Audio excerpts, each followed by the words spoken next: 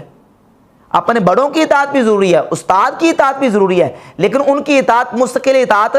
نہیں ہے، بلکہ ان کی اطاعت اللہ رسول کی اطاعت کے ماتحت ہے۔ جس طرح حضور اقدس صلی اللہ علیہ وآلہ وسلم نے اپنے صحابہ کرام رضی اللہ تعالیٰ عنہ کی اطاعت اور ان کی سنت کی پیروی کا اور ان کی سنت کو لازم پکڑنے کا حکم دیا۔ سنن ابی داؤد میں 4607 نمبر صحیح حدیث ہے، اور اس کے علاوہ جامع ترمذی میں صحیح مسلم میں بھی اس کا ایک حصہ موجود ہے کہ نبی پاک علیہ السلام نے حکم دیا علیکم بسنتی وسنت الخلفاء الراشدین المہدیین، تم پر میری سنت اور میرے خلفاء راشدین کی سنت لازم ہے، اس کو مضبوطی سے پکڑ لو اور اس کو اپنی داڑوں کے ساتھ مضبوطی سے پکڑ لو اور اس کو مضبوطی سے تھام لو، اس کو ہاتھوں سے نہیں چھوڑنا اور اس کو مضبوطی سے پکڑ لینا۔ حضور علیہ السلام نے اپنی سنت کے ساتھ صحابہ کرام خلفاء راشدین کی سنت کو لازم پکڑنے کا حکم دیا، لیکن یہ سنت اور یہ ان کا طریقہ اور ان کی اطاعت یہ مستقل نہیں بلکہ نبی کریم علیہ الصلوۃ والسلام کی اطاعت کے ماتحت ہے۔ سنن ابن ماجہ میں حدیث نمبر 97 اور المستدرک علی الصحیحین میں اور دیگر کتاب میں یہ حدیث سند صحیح کے ساتھ موجود ہے کہ حضور اقدس صلی اللہ علیہ وآلہ وسلم نے ارشاد فرمایا کہ اقتدوا بالذین من بعدی، ابی بکر و عمر، میرے بعد دو شخصوں کی پیروی کرنا، ابو بکر کی اور عمر کی۔ حضور نے حضرت ابو بکر اور حضرت عمر رضی اللہ تعالیٰ عنہما کی پیروی کا اور ان کی اقتداء کا حکم دیا ہے۔ اب ان کی اقتداء اور ان کی پیروی امت پر واجب ہے، لازم ہے، لیکن اب ان کی جو اطاعت ہے وہ اللہ اور اس کے رسول کی اطاعت کے ماتحت ہے۔ اسی طرح دیگر جتنی اطاعتیں ہیں وہ مستقل اور علی الاطلاق اطاعت نہیں ہے بلکہ اللہ اور رسول اس کے رسول کی اطاعت کے ماتحت ہیں۔ اب یہاں قرآن مجید کی سورہ نساء کی آیت نمبر 59 میں جو اولو الامر کی اطاعت ہے، یہ اطاعت بھی مستقل اطاعت نہیں ہے بلکہ اللہ اور اس کے رسول کی اطاعت کے ماتحت ہے۔ اور یہاں یہ بھی یاد رہے کہ اولو جو ہے یہ ذو کی جمع غیر لفظ ہے، اس کا اطلاق جو ہے وہ جمع پر ہوتا ہے اور اس کا مصداق جمع ہے، کوئی ایک فرد واحد مراد نہیں ہے۔ لہذا اہل تشیع کا اس میں ائمہ کی اطاعت کے حوالے سے جو استدلال ہے مستقل علی الاطلاق وہ یہاں سے ثابت نہیں ہوتا، کیونکہ ائمہ اہل بیت کے حوالے سے جو ان کا دعویٰ اور ان کی سٹیٹمنٹ ہے وہ یہ ہے کہ وہ یک وقت سارے نہیں ہیں بلکہ اپنے وقت میں ایک امام اور پھر دوسرے وقت میں دوسرا امام آیا، مستقل وہ ایک وقت میں سارے امام نہیں ہے۔ یہاں جو ہے وہ اولو الامر جو ہیں ان کی اطاعت جمع کی اطاعت کا دیا جا رہا حکم، اور اس کے ساتھ میں یہ بات بھی بیان کر دوں کہ یہاں اولو الامر سے مراد کون ہے؟ سیدنا جابر بن عبداللہ انصاری رضی اللہ تعالیٰ عنہ اور حضرت سیدنا عبداللہ ابن عباس رضی اللہ تعالیٰ عنہ، دو صحابہ سے اس آیت کی تفسیر جو منقول ہے امام حاکم نے مستدرک علی الصحیحین کی پہلی جلد حدیث نمبر 426 اور 427 لے کے آئے ہیں۔ سیدنا جابر بن عبداللہ رضی اللہ تعالیٰ عنہ فرماتے ہیں کہ اولو الامر سے مراد کون ہے؟ اولو الفقہ والخیر، یعنی یہاں اولو الامر سے مراد فقہ والے اور بلائی اور خیر والے وہ لوگ مراد ہیں جو بلائی پر ہیں، فقہ والے ہیں جن کو اللہ رب العزت نے فقہ اور دین کی سمجھ عطا کی ہے، ان کی جو ہے اطاعت کا اللہ رب العزت نے حکم دیا ہے۔ یہاں حاکم وقت بھی مراد ہیں، فقہ والے بلائی والے اور خیر والے بھی مراد ہیں، اور عبداللہ ابن عباس فرماتے ہیں اہل الفقہ والدین، فقہ والے دین والے، و اہل طاعت اللہ اور اللہ کی اطاعت کرنے والے، الذین یعلمون الناس معانی دینہم، وہ لوگ جو لوگوں کو دین کے معانی سکھاتے ہیں، وہ لوگ مراد ہیں جن کی اطاعت کا اللہ رب العزت نے اس مقام پہ حکم دیا ہے۔ اور یہاں یہ نقطہ بھی ہے کہ اگر یہاں اولو الامر کی علی الاطلاق اور مستقل اطاعت کا حکم ہوتا اور اولو الامر جو ہیں وہ معصوم ہوتے تو کبھی بھی اللہ رب العزت جل شانہ جو اگلا حکم دے رہا ہے وہ حکم نہ دیتا۔ اگلا حکم کیا ہے؟ فَإِن تَنَازَعْتُمْ فِي شَيْءٍ فَرُدُّوهُ إِلَى اللَّهِ وَالرَّسُولِ، پس اگر تم کسی شے میں جھگڑ پڑو، تمہارا تنازع ہو جائے تو پس تم اس کو کس کی طرف لوٹا دو؟ اللہ کی طرف اور رسول کی طرف۔ اگر اولو الامر معصوم ہوتا اور اس کی اطاعت مستقل واجب ہوتی تو اس کے ساتھ جھگڑے کی صورت میں اللہ اور اس کے رسول کی طرف معاملے کو لٹانے کا حکم نہ ہوتا۔ یہاں حکم اللہ اور اس کے رسول کی طرف لٹانے کا آ گیا تو پتہ چلا کہ اولو الامر کی اطاعت مستقل اطاعت نہیں ہے بلکہ اللہ اور اس کے رسول کی اطاعت کے ماتحت ہے۔ یہ بنیادی چیزیں تھی۔ اب اس حوالے سے روافض کی طرف سے جو ائمہ کے عصمت پر اور ان کے معصوم ہونے پر جو دلائل پیش کیے جاتے ہیں ان میں سے سر فہرست آیت تطہیر بیان کی جاتی ہے جو کہ سورۃ الاحزاب کی آیت نمبر 33 ہے۔ اب یہ آیت بیان کر کے ثابت یہ کیا جاتا ہے کہ اس سے ثابت ہوا کہ جو 12 امام ہیں یہ معصوم ہے اور ان کے بارے میں عصمت کا عقیدہ بیان کیا جاتا ہے، حالانکہ یہاں 12 کا ذکر موجود نہیں ہے، بلکہ اس آیت کا جو سیاق کلام ہے وہ نبی کریم صلی اللہ علیہ وآلہ وسلم کی ازواج طیبات کے بارے میں ہے۔ ذکر ہی ازواج طیبات کا ہو رہا ہے سورہ احزاب کی آیت نمبر پوری آیت پڑھ لیں۔ آیت کی ابتدا ہوتی ہے وَقَرْنَ فِي بُيُوتِكُنَّ وَلَا تَبَرَّجْنَ تَبَرُّجَ الْجَاهِلِيَّةِ الْأُولَىٰ، کہ اے نبی کی بیویوں اپنے گھروں میں ٹھہری رہو، یہ آیت کی ابتدا ہے، اور پھر اسی آیت کو آگے چلاتے ہوئے اللہ رب العزت نے اسی آیت میں بیان کیا کہ انما یرید اللہ لیذھب عنکم رجس اہل البیت ویطہرکم تطہیرا، کہ جزئی نیز اے نبی کی اہل بیت اللہ چاہتا ہے کہ تم سے رجس کو دور کر دے اور تمہیں خوب صاف ستھرا اور پاک کر دے۔ یہ آیت اللہ رب العزت جل شانہ نے جو قرآن مجید میں نازل فرمائی ہے، اس کا سیاق کلام بتاتا ہے کہ یہ آیت نبی کریم علیہ السلام کی ازواج طیبات کے بارے میں ہے۔ سیغے بھی بتاتے ہیں، سیاق کلام بھی بتاتا ہے، اور پھر نبی پاک صلی اللہ علیہ وآلہ وسلم کی ازواج طیبات کے بارے میں جب یہ آیت نازل ہوئی تو سرکار دو عالم صلی اللہ علیہ وآلہ وسلم نے اعزازی طور پر سیدہ کائنات فاطمہ الزہرا رضی اللہ تعالیٰ عنہ، سیدنا امیر المومنین مولا علی مرتضیٰ اور سیدنا امام حسن مجتبیٰ، سید الشہداء امام حسین رضی اللہ تعالیٰ عنہ، ان نفوس قدسیہ کو حضور نے اپنی چادر کے نیچے لیا اور نبی پاک صلی اللہ علیہ وآلہ وسلم نے اللہ کی بارگاہ میں دعا کی، اللہم ہؤلاء اہل بیتی، یا اللہ یہ میری اہل بیت ہیں۔ جب نبی پاک صلی اللہ علیہ وآلہ وسلم نے یہ اللہ کی بارگاہ میں دعا کی تو حضرت ام المومنین ام سلمہ رضی اللہ تعالیٰ عنہ سرکار دو عالم علیہ السلام کی بارگاہ اقدس میں اس وقت موجود تھی۔ المستدرک علی الصحیحین کی حدیث نمبر 3609 ہے، سورہ احزاب کی تفسیر میں امام حاکم اس حدیث کو لے کے حضرت ام سلمہ نے نبی پاک علیہ السلام کی بارگاہ اقدس میں عرض کی،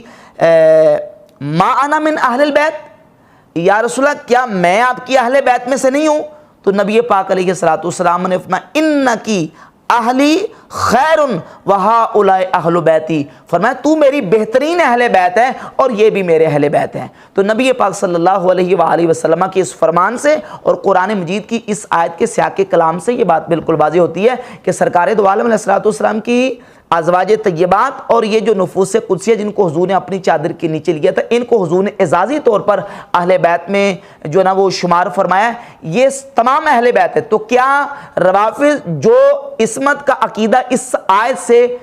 جو مولا علی اور سیدہ کائنات اور امام حسن و حسین کے بارے میں اور 12 اماموں کے حوالے سے بیان کرتے ہیں، کیا یہ عقیدہ پھر اہل بیت جو ہیں وہ جن کے بارے میں یہ آیت نازل ہوئی ہے وہ حضور کی ازواج طیبات کے بارے میں بھی کہیں گے؟ ہرگز نہیں کہیں گے۔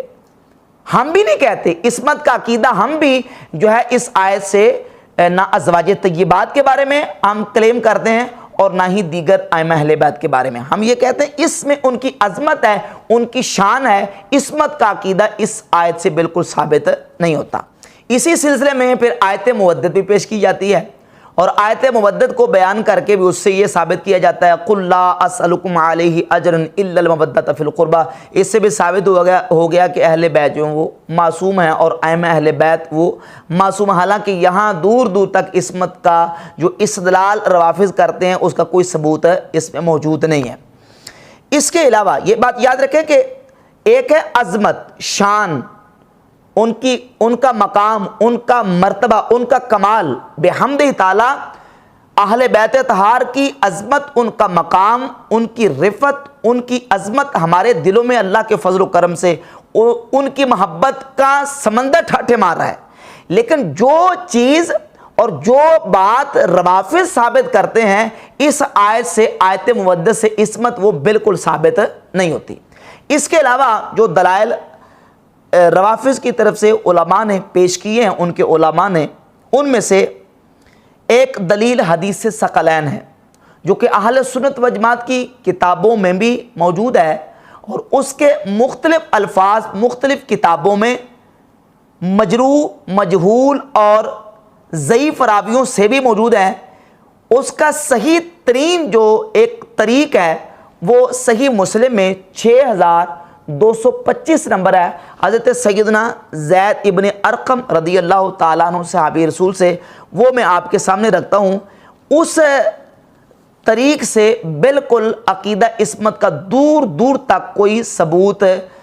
غیر انبیاء کے لیے اور ائمہ کے لیے ثابت نہیں ہوتا، اور وہ حدیث ہے سیدنا زید بن ارقم رضی اللہ تعالیٰ عنہ سے پوچھا گیا اور کہا گیا کہ آپ رسول اللہ صلی اللہ علیہ وآلہ وسلم کے صحابی ہیں، تو ہمیں نبی پاک صلی اللہ علیہ وآلہ وسلم کی کوئی حدیث سنائیں۔ تو حضرت زید بن ارقم رضی اللہ تعالیٰ عنہ نے فرمایا لقد کابرت سنی وقادم احدی، میں عمر کے اعتبار سے بہت بوڑھا ہو گیا ہوں، میری عمر بہت زیادہ ہو گئی ہے، ونسیت بعد الذی کنت اعی من رسول اللہ صلی اللہ علیہ وسلم، اور میں نے جو رسول اللہ صلی اللہ علیہ وآلہ وسلم سے احادیث سنی تھی ان احادیث میں سے میں بہت ساری احادیث بھول چکا ہوں، تو جو میں تمہارے سامنے بیان کروں گا اس کو لے لو، اور جو مجھے یاد نہیں ہے وہ اس کے اعتبار سے مجھے تکلیف میں نہ ڈالنا۔ تو پھر انہوں نے اس حدیث کو بیان کیا کہ نبی پاک صلی اللہ علیہ وآلہ وسلم نے ہمیں ایک خطبہ دیا، اور وہ نبی پاک علیہ الصلوۃ والسلام کا خطبہ یہ تھا کہ ارشاد فرمایا انا تارکن فیکم ثقلین، میں تمہیں دو باری چیزیں چھوڑ کے جا رہا ہوں، اولہما کتاب اللہ فیہ الہدی والنور، ان میں سے پہلی چیز اللہ کی کتاب قرآن ہے، اس میں ہدایت اور نور ہے، فخذوا بکتاب اللہ واستمسکوا بہ، اللہ کی کتاب کو پکڑ لو اور اس سے تمسک کرو، اس کو مضبوطی سے تھام لو، فحث علی کتاب اللہ ورغب فیہ، نبی پاک صلی اللہ علیہ وآلہ وسلم نے لوگوں کو کتاب اللہ کی ترغیب دی اور کتاب اللہ پر ابھارا کہ کتاب اللہ کو مضبوطی سے تھام لو، اس سے تمسک کرو،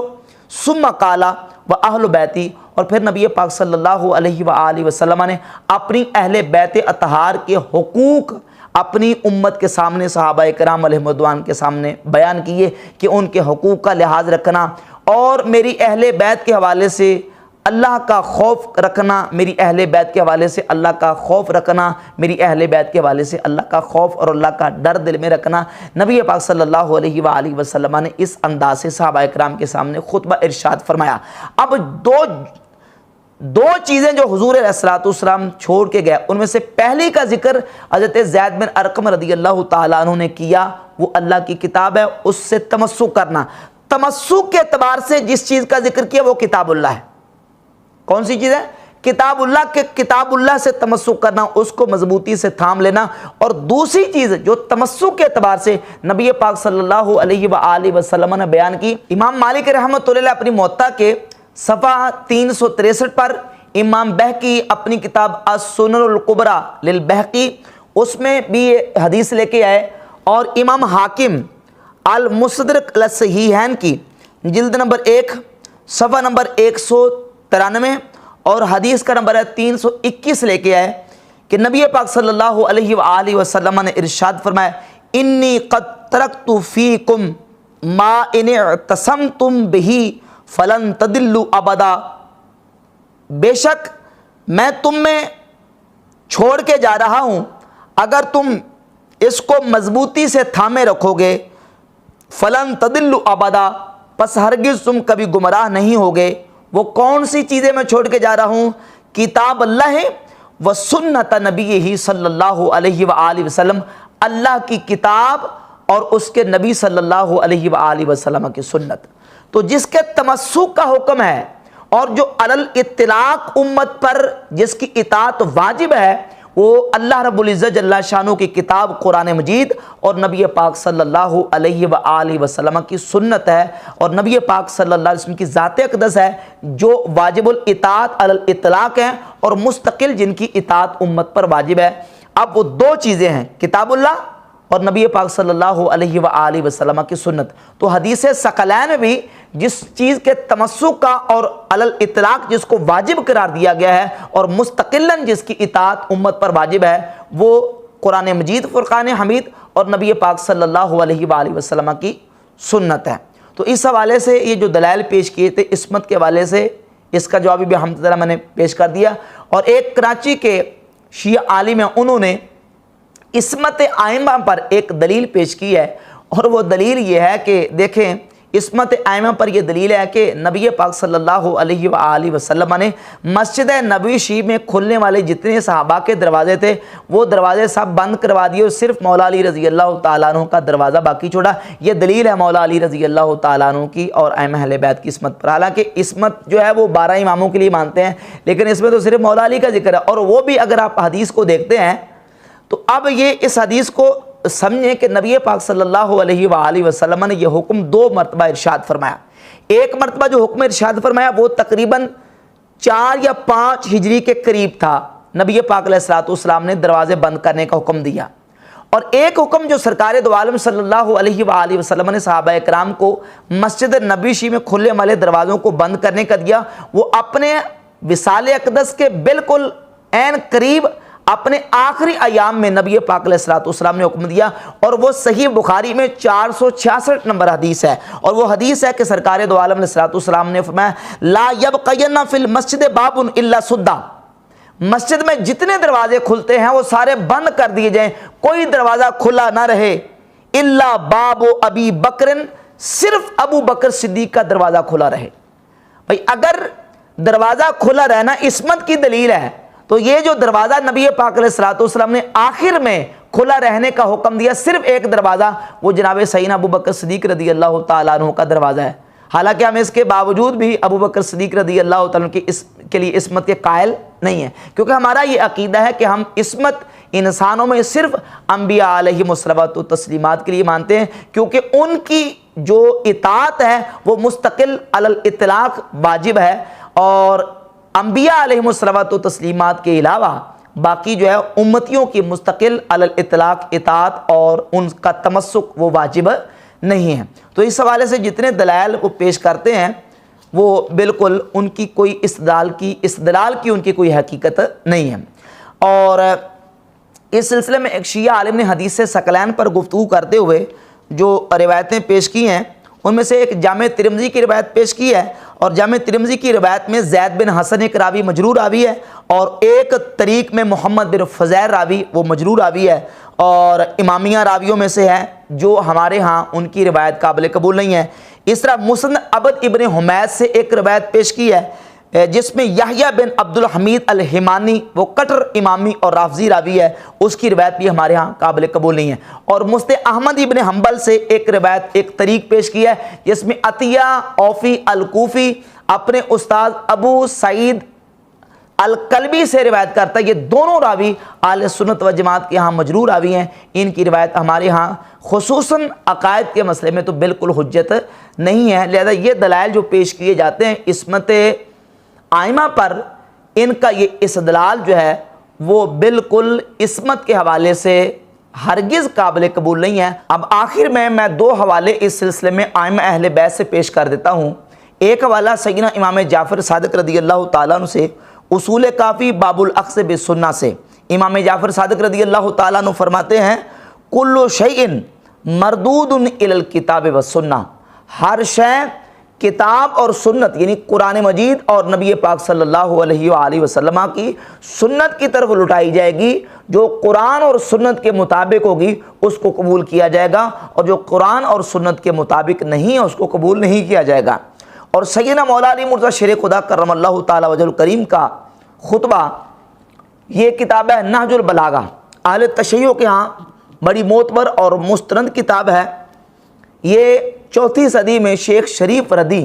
اس نے یہ خطبات جمع کی ہیں، اہل تشیع کے ہاں معتبر اور مستند مانے جاتے ہیں۔ اس میں خطبہ نمبر 214 ہے، مولا علی مرتضیٰ شیر خدا کرم اللہ تعالی وجہ الکریم کا یہ خطبہ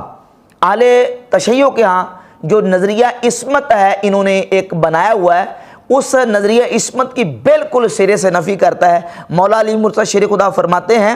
فَإِنِّي لَسْتُ فِي نَفْسِي بِفَوْقِ أَنْ أُخْطِيَ، میں اپنے نفس کو خطا سے بالا تر نہیں سمجھتا، میں اپنے آپ کو خطا سے بالا تر نہیں سمجھتا۔ وَلَا آمَنُ ذَلِكَ مِنْ فِعْلِي إِلَّا أَنْ يَكْفِيَ اللَّهُ مِنْ نَفْسِي، فرماتے ہیں اور نہ اپنے کسی